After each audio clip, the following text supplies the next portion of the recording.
welcome to the Friday debrief of Learn, Teach, and Lead. This is a bit of a different debrief because this is actually our third grade team meeting.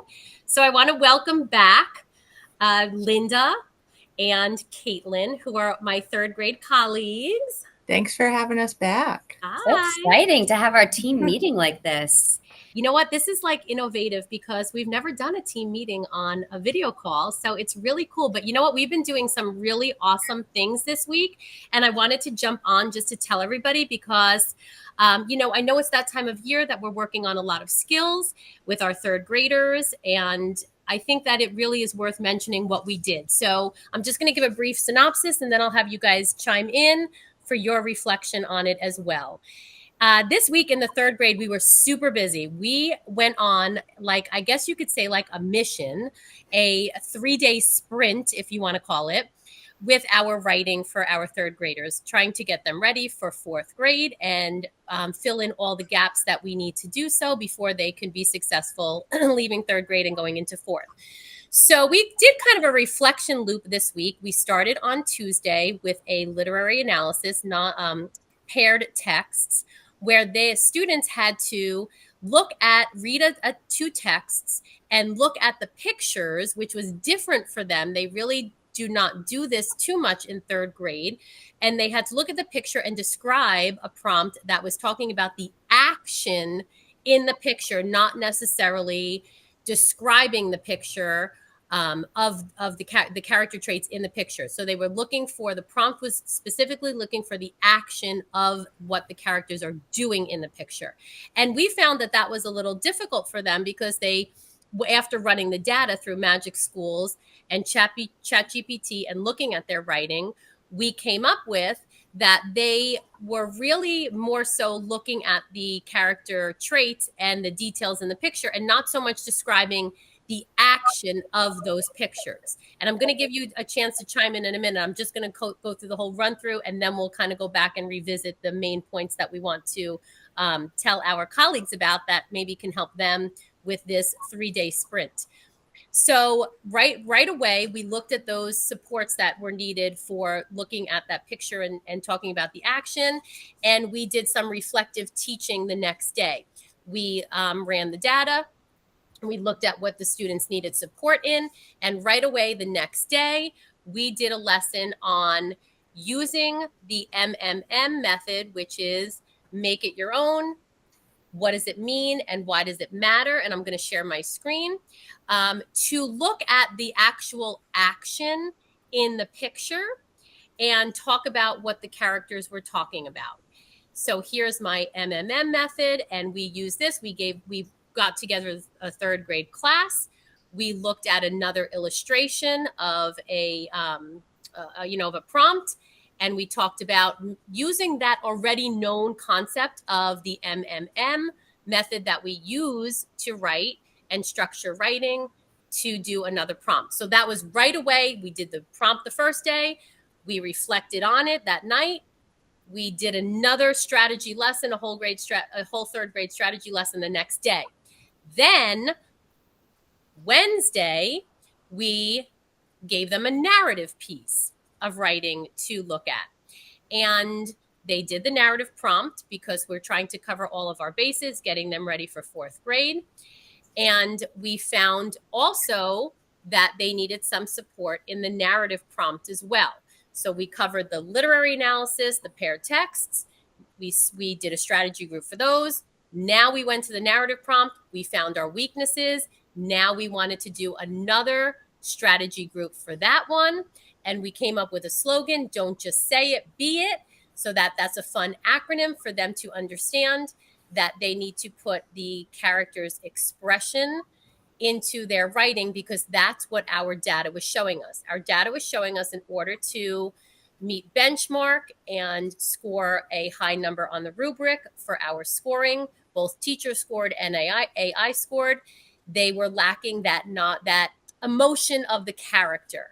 So we decided that we were going to then, again, now Thursday, so this is day 3 of our 3-day sprint, do another strategy group based on the data that we ran for the narrative and put in this, don't just say it, be it, plan of writing, which is focus on the body language of the character, the facial expression, the internal feelings, and the thoughts.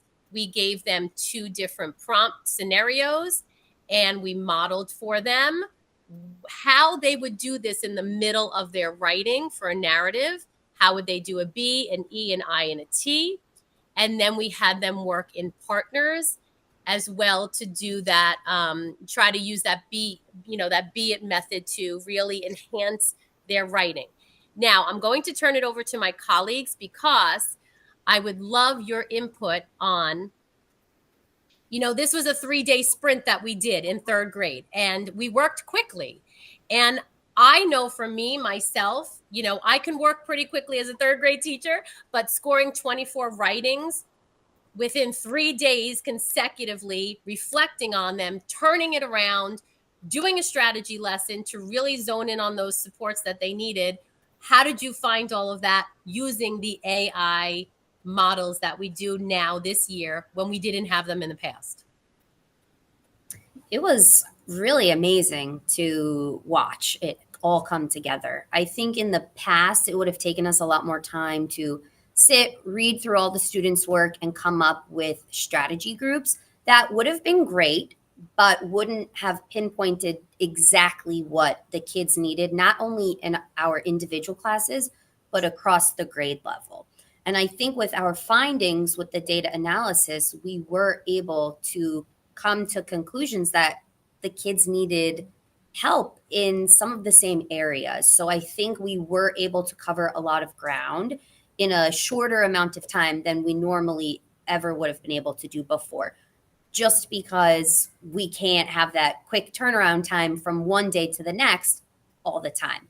With that being said, running the data, scoring the students' work, and then asking for that immediate feedback, we were able to then come up with strategies that would directly pinpoint those strategies that they needed.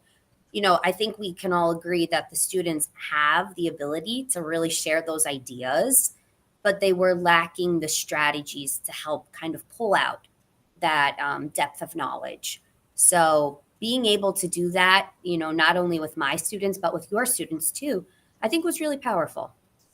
I agree. I think that in the past, if we were to think about this even just last year, it would feel extremely overwhelming to think that we were going to do 2 different strategy lessons within, a 3-day span of itself. I feel like last year we would have been telling ourselves we would have been up all night making these strategy groups, but being able to use AI to help us with those and, like you said, pinpoint exactly what they needed has cut our time in, I don't even know what, not even in half, but but it also really helped the students, even just from the first day of the strategy group to the second day, even though they were different concepts, just the students trying and putting forth the effort and feeling confident in what they were doing because we gave them this simple step to follow in order to organize their writing.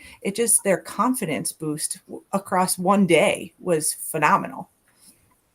Yeah. So, and I feel like it's innovative, but I also feel like it's instructionally, turnkey because we got to do 2 important things in 3rd grade, the literary analysis as well as the narrative this week, and focus on the trends of the learning gap, not even just from student to student to differentiate the lesson, but what trends of patterns are we seeing in 3rd grade? And when you run, 65 students writing, and we've all been there, we've sat at a round table and discussed the students writing, but to just get that non-biased view of the trends that are across the 3 3rd grades, I feel like that in itself is worth exploring this. As a whole, that really made a big impact on, at least my students this week. Yeah, I agree. I think also just having us combine all of our classes into one with these strategy groups kind of shows the students it's not just them that are struggling with different things, and it's not just them that can have successes.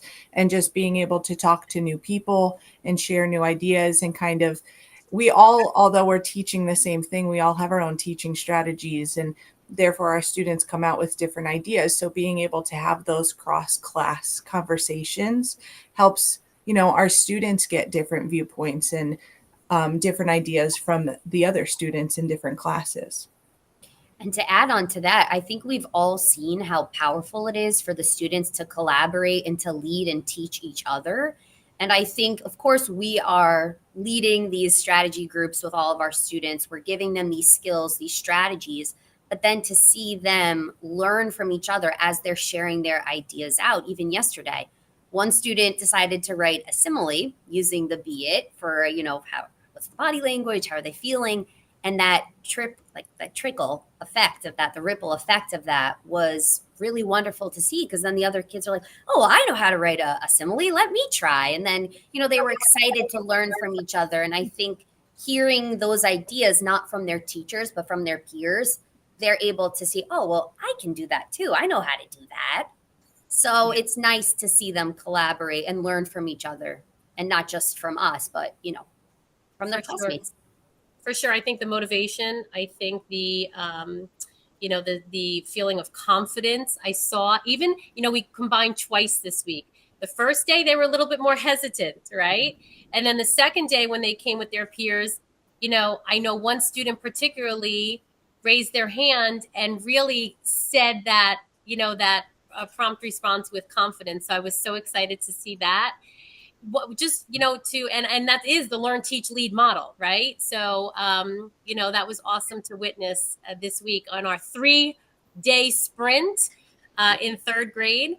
But just to reflect on one quick question, I know that AI is so new, and using it efficiently, and in the correct sense of, we all know our students writing. It is May almost of their third grade year. We're using it to enhance our sense of what we can, the support that we can give our students, that personalized instruction and targeted instruction. But what would you say to any teacher that was out there that's kind of hesitant to do this strategy of using this AI to really personalize and target their students' learning? Now, we did it within 3 days. We don't always do that. This was like a phenomenon. This was like a really great venture we went on this week. We challenged ourselves as teachers as well. But what would you say for their hesitation to kind of work with these large language models as well? I think with anything that's brand new to you, there's definitely hesitation. And, this AI, when you go onto these websites, it can be very overwhelming because there's a lot of resources for you to use. And, when you first start doing it, it's like, what do I type in to get this response? And it is kind of a trial and error situation. You got to just input what you think you want back from AI, and you edit it as you go. It was, I think, a hesitation of mine to start using it, because I'm like, I know my students. How is a computer going to know my students better than I do? But we know them on a personal level, and we understand their interests and, how they are on a day to day. And we do know them academically, but AI gets to dig deep into them as students and academically, and finding trends across their writing that we could eventually come to that conclusion. But I think it would take us copious amounts of hours looking at just one student, and now multiply that by 20 students within our class. So it's definitely a hesitation, just like anything brand new to you. But if you just kind of take that risk, you will find the rewards within it. And I would say that the hardest part is starting. Once you actually, try it, like Linda said, go past that hesitation and really just give it a try. There's a learning curve like anything else, but once you get the hang of it, it really becomes second nature. I was a little hesitant to use AI at first, especially, to get feedback on the students' writing. Like Linda said, we know our kiddos, but it's beyond just getting feedback on their writing. It's really those patterns that we might not pick up on because we're not always seeing it, across the whole class or across the whole grade. It's often more one-on-one, feedback when we're grading a student's writing. And we might pick up on a few things like, oh, this student, also had trouble with this. Let me make a little strategy group for that. So I think that there really is power in being able to, send in a request to AI and get that immediate feedback. So yeah, the hardest part is just getting started and trying, but it really does become second nature. And you learn, what prompts work, how can I ask, for this specific, request. And, this week I really think was transformative for me as a teacher, but also for our students. Yes, I agree with you as well. And for me, the biggest takeaway this week was to see those trends of data across all three of our classes and zoning in on those target skills and immediately addressing them and then redoing it again to see if that targeted instruction and that personalized learning worked. Yeah. So, to be determined. We continue on the voyage of, enhancing our curriculum with our AI feedback. So thank you two so much for joining us today. And we continue to learn, teach, and lead our third grade class. Have a Thanks for great day, having us. everyone. Bye. Bye. Happy Friday.